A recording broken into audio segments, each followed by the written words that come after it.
Section 10.8 is going to take the unit circle and actually go ahead and plot it. Okay, so let's start with the sine graph, and you should be looking at your unit circle right now, okay, while we're going ahead and graphing it. So if you kind of think about the x values and the y values, you should kind of think about the fact that the largest number you see is 1, and the smallest number you see is a -1. All of your other ordered pairs are fractions between that. And then you should think about your major degrees. Okay, your first major degree is 90. And then we've got 180, 270, and 360. Okay, we can also do that negative, so -90, -180, -270, and -360. And we've got 0 in the middle. Okay, so all we're going to do is plot the major points. So at 0 degrees, I want you to look at the sine. Okay, remember sine is the y-coordinate. So at 0 degrees, you should be able to tell me that the sine value is 0. Okay, so I'll put a point at 0, 0. Now if I go up to 90, I should notice the sine, the y-coordinate, is at 1. So my next ordered pair is 91. The sine value at 180, as we keep moving around the unit circle, should be 0. So 180, 0. At 270, the sine is -1. And then at 360, we're back to 0. Okay, so let's go back to 0, but let's go negative. So let's move backwards around the unit circle. So backwards, or clockwise, -90, the sign there is -1.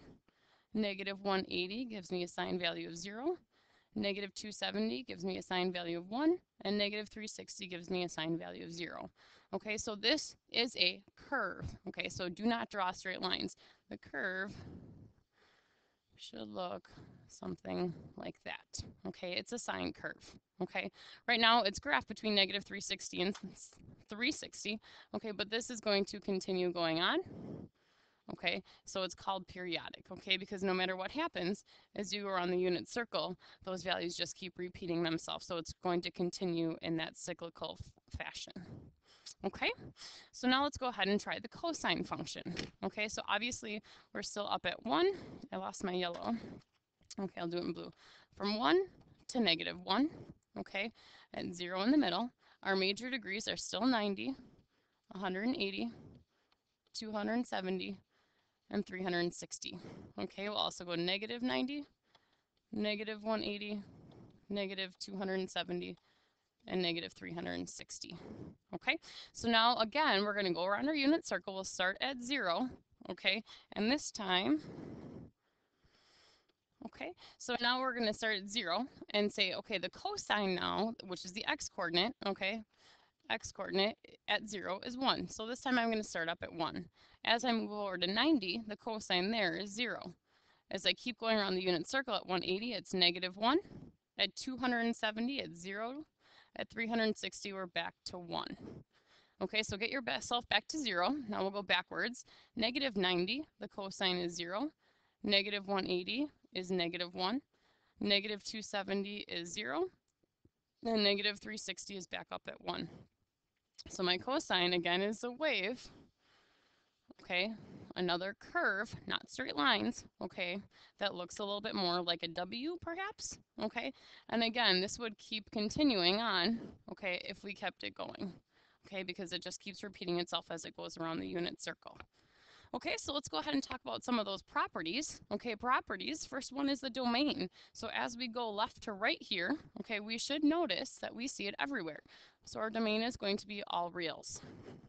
The range is your y's, okay, and it's never going to go below -1 or above 1. So we're going to say between -1 and 1. Okay, if we look at the sine graph, the y-intercept, okay, starts at 0. Okay, so if we go back to, sorry about that, if we go back to this first one, the y-intercept here is 0. Okay, and then the x-intercepts are at 180, 360, -180, and -360. Okay, so this should say x-intercept, so -360, -180, 0, 180, and 360. Okay, and that would continue on every 180 degrees. So I could say plus 180 x. Okay, so every 180 degrees, that's going to keep happening. Okay, because that's where it's going to continue. So you could also keep adding that on for multiple solutions.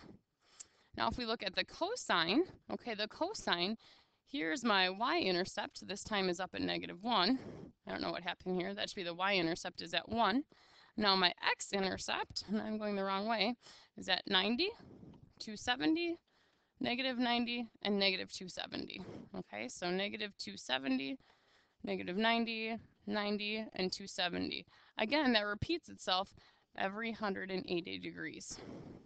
Okay, the period means how long, okay, is it going to take if I start right here, how long is it going to take for me to retrace my steps before I continue on again? Okay, that's 360 degrees. If I look at the cosine, if I start here and I want to know when does it restart, okay, again, it takes 360 degrees. Well, that should make sense because the unit circle, one full circle is 360. Okay, if we were measuring in pi's, that would be 2 pi. And then the relationship between these two, okay, they look very similar, okay, but they would just be shifted probably about 90 degrees.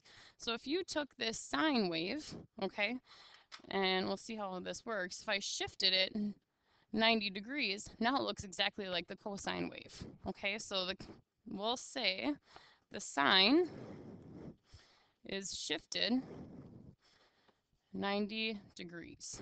Okay, so if you shift it 90 degrees, you're going to land right on top of each other, and that's the relationship. Okay, so let's answer some of these questions. As theta increases from 0 to 90, the sine increases from what to what? So I'll go back to my sine graph. Let me put this back where it belongs. Okay, so as theta increases from 0 to 90, I want to know where my other value goes. So from this part, from 0 to 90, my coordinate goes from 0 to 1. So you're reading your graph. So from 0 to 1. As theta increases from 90 to 180 on the cosine graph, so let's go back to our cosine graph, and we're looking at the 90 to 180 region, which will be this section right here. This time I'm going from 0 to -1. Okay, so you're just reading the graph. As theta increases from 180 to 270, does the sine, okay, increase or decrease? So 180 to 270 on the sine is this section, and it's obviously decreasing. Okay, so that's a decrease. So you're just reading the graph. Letter D, name 2 points on the cosine. Okay, well, the y-intercept on the cosine is at 1. And then I know that my x-intercept, because we just wrote it down, was at 90, 0. So there's 2 points on your cosine graph. The period of the sine graph, well, actually, that doesn't matter. They're both 360 degrees. Okay, and the 4 x-intercepts of the cosine, which is what we just wrote down, are 90, 270, -90, and -270. Okay, so you're just reading your graph. So hopefully today's pretty straightforward. Okay, if you've got questions, write them down. We'll go over them tomorrow.